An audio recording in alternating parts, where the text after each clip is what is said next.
¿Y si el universo entero fuera una melodía y nosotros viviéramos dentro de su canción? No una metáfora, no un sueño, sino música real. Un orden secreto que vibra en cada cosa que existe, desde el brillo de las estrellas hasta el latido más diminuto.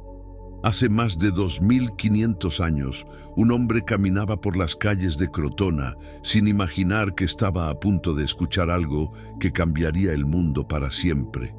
No lo encontró en un templo, ni en un palacio, ni en libros. Lo encontró en una herrería.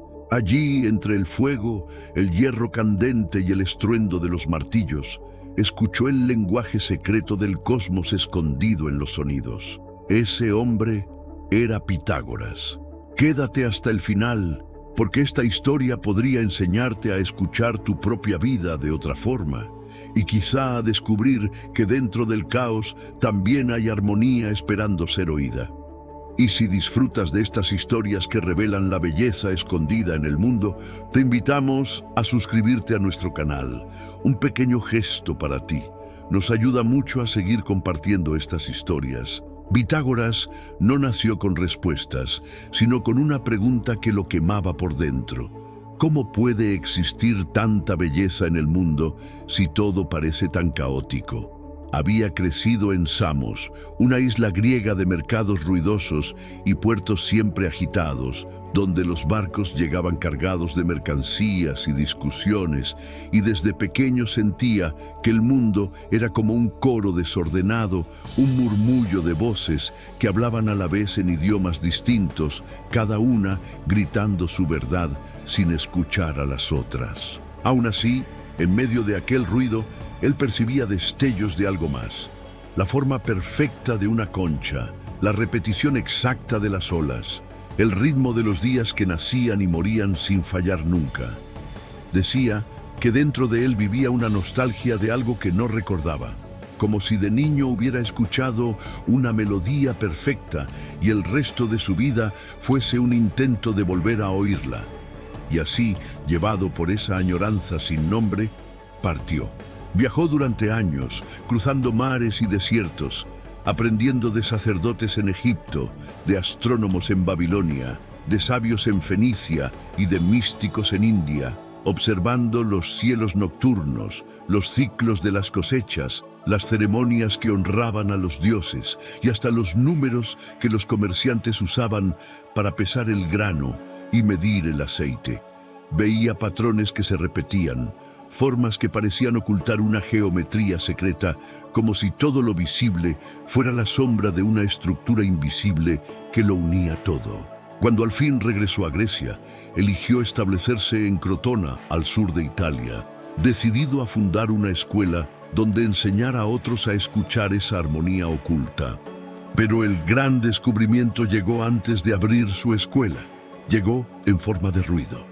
Una tarde, mientras cruzaba un callejón estrecho de Crotona, Pitágoras se detuvo al escuchar un sonido que no se parecía a ningún otro. Era el golpeteo rítmico de varios martillos sobre el hierro al rojo vivo. El aire vibraba como un tambor, y el calor salía en oleadas del interior de la herrería, envolviéndolo como un manto ardiente. Había pasado ante cientos de herrerías en su vida, pero ese día sus oídos parecían estar despiertos de un modo nuevo, como si una puerta se hubiera abierto dentro de él. Escuchó con atención y notó que algo insólito sucedía. Algunos golpes se entrelazaban con dulzura, como si bailaran en el aire, mientras otros chocaban con violencia, como si lucharan entre sí. Intrigado, entró. Dentro, los herreros levantaban sus enormes martillos y los dejaban caer en perfecta coordinación, y el estruendo metálico rebotaba en las paredes como olas. Pitágoras cerró los ojos y escuchó. No escuchó ruido, escuchó relaciones. Se acercó a los yunques, observó los martillos y notó que no todos pesaban lo mismo. Pidió que se los prestaran y los fue pesando uno a uno, y entonces comprendió. Los sonidos que combinaban con dulzura provenían de martillos cuyas masas guardaban proporciones simples entre sí. Uno pesaba el doble que otro, o 2/3, o 3/4. como si el hierro supiera sumar y dividir.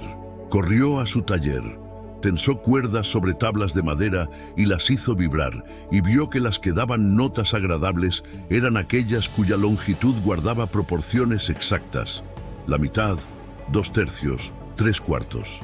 Comprendió que la música no era un misterio caprichoso de los dioses, sino matemática convertida en sonido.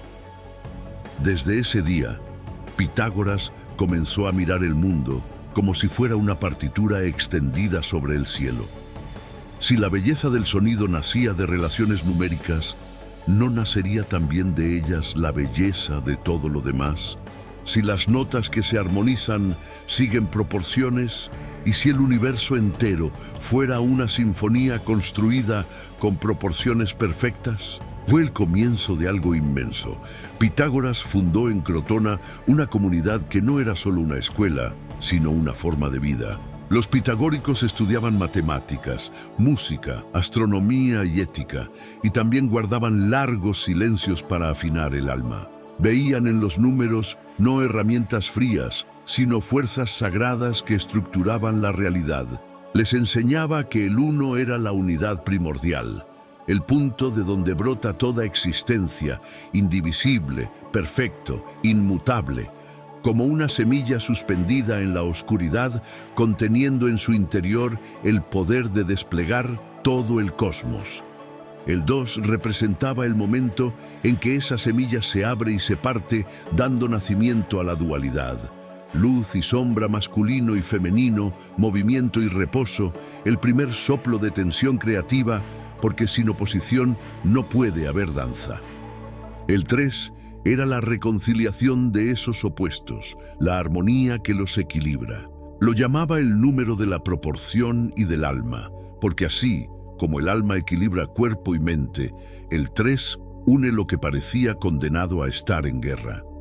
El 4 simbolizaba la materia, el mundo visible y sus cimientos. En él habitaban los 4 elementos: tierra, agua, aire y fuego, y los 4 puntos cardinales que sostienen el espacio. Era el número del hogar sólido, de lo que tiene forma y peso. El 5 era el número de la vida humana, porque el ser humano tiene 5 extremidades y 5 sentidos para tocar, ver, oír, oler y saborear el mundo. Decía que el 5 era el puente que une lo espiritual con lo material, lo divino con lo encarnado, como una estrella que toca la tierra sin dejar de mirar al cielo. El 6 era el número de la armonía doméstica, de la justicia en las pequeñas cosas, del orden que permite que la vida florezca sin ruido. Para Pitágoras, 6 representaba el equilibrio perfecto, divisible por 1, por 2 y por 3, como una mesa firme sostenida por patas invisibles. El 7 lo consideraba un número sagrado, portador de misterio. Recordaba los 7 planetas que entonces conocían, los 7 días del ciclo, las 7 notas que forman toda la música. Lo veía como el número del espíritu, de la contemplación y de la sabiduría que no se aprende en los libros, sino en el silencio profundo. El 8 simbolizaba el poder que renace, el doble equilibrio que devuelve las cosas a su cauce. Era el número de la justicia imparcial, de la autoridad que no aplasta, de los ciclos que terminan solo para volver a empezar. El 9 era la culminación, la cima de la montaña después del largo ascenso, el número de la maestría y de la sabiduría ganada con paciencia y esfuerzo.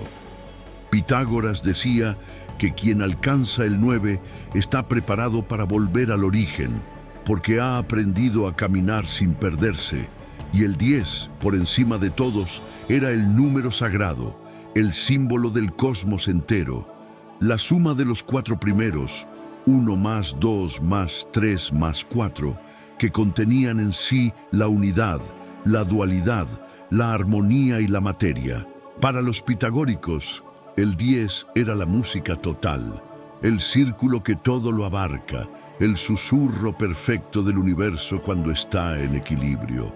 Así enseñaba Pitágoras, no con dogmas ni imposiciones, sino con símbolos y silencios, convencido de que comprender los números era empezar a escuchar la melodía escondida en el mundo. De esa visión nació su idea más audaz y poética, la música de las esferas. Pitágoras observó que los planetas parecían moverse siguiendo trayectorias regulares, como si bailaran en una coreografía invisible, y pensó que si los objetos pequeños producían sonidos cuando vibraban, los astros colosales debían hacerlo también, y que al girar alrededor del Sol emitían notas profundas, inaudibles para los oídos humanos, pero audibles para el alma. Imaginó el cosmos como una lira gigantesca, cada planeta una cuerda tensa emitiendo su tono perfecto, y toda la creación como una orquesta infinita tocando una sinfonía eterna y silenciosa. Decía que los humanos habíamos nacido dentro de esa música y que por eso no podíamos oírla, como quien vive tan cerca del mar que ya no oye el rugido de sus olas. Durante siglos muchos se rieron de aquella idea, pero la ciencia moderna ha terminado acercándose a ella sin querer. Hoy sabemos que toda materia vibra, los átomos vibran, las moléculas vibran, nuestros órganos emiten frecuencias y hasta las órbitas de los planetas siguen patrones que se repiten como compases musicales. Los físicos descubrieron que ciertos sistemas se estabilizan cuando las partes vibran en armonía, igual que los instrumentos de una orquesta afinada. Incluso la famosa proporción áurea, esa relación matemática que aparece en caracolas, flores, galaxias y en nuestro propio cuerpo, parece ser una huella de ese orden secreto que Pitágoras intuía. Quizá no estemos tan lejos de la música de las esferas. Quizá hemos empezado por fin a oírla otra vez. Vivimos en una época que a menudo parece hecha de ruido. Noticias, pantallas, voces compitiendo por llamar nuestra atención. Y en medio de ese estruendo, olvidamos que la vida también tiene silencios y que sin ellos ninguna melodía puede existir. Pitágoras nos recuerda que hay un orden debajo del caos, que la belleza no es casualidad, sino el eco de una estructura profunda, y que cuando algo resuena en nuestro interior no es por magia, sino porque una parte de nosotros reconoce esas proporciones invisibles. Tal vez el secreto no esté en hacer más, sino en hacer que cada cosa que hagamos esté afinada con lo que amamos, como un instrumento que vibra con el resto de la orquesta, como una nota que encuentra por fin su lugar en la canción. Pitágoras no dejó templos de mármol ni estatuas doradas. Dejó una idea, que el universo no es un campo de batalla, sino una sinfonía. Y ahora quiero preguntarte, ¿qué hay en tu vida que necesita ser afinado? ¿En qué aspectos estás forzando el ritmo en vez de escuchar el compás natural que ya existe? Cuéntamelo en los comentarios. Tus palabras pueden inspirar a alguien más a detenerse, a respirar y a empezar a escuchar el mundo con oídos nuevos. Si esta historia despertó en ti algo de esa vieja armonía, suscríbete y acompáñanos. Compartimos nuevas historias casi a diario, relatos que nos recuerdan que, incluso en medio del ruido, la vida sigue tocando su música secreta, esperando que alguien la escuche. Nos vemos en el próximo episodio. Gracias por estar ahí.